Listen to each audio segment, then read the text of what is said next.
ಶ್ರೀರಮಣನ ಸದಸ್ಮರಿಸುವರಾಗಿ ಗುರುವಿಗೆ ಭಾವೋರಂತವರಾಗಿ ಶ್ರೀರಮಣನ ಸದಸ್ಮರಿಸುವರಾಗಿ ಗುರುವಿಗೆ ಭಾವೋರಂತವರಾಗಿ ಕರೆ ಕರೆ ಸಂಸಾರ ನೀಗುವರಾಗಿ ಪುರಂದರ ವಿಠಲನ ಸೇವಿತರಾಗಿ ರಾಗಿ ತಂದಿರ ನಿಗಮ ಗೋಚರ ಬಂದ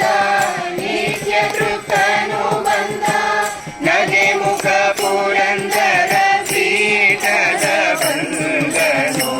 ನಗೆ ಮುಖ ಪುರಂದರ ಪೀಠದ ಬಂದನು ದೇವ ಬಂದ ನಮ್ಮ ಸ್ವಾಮಿ ಬಂದ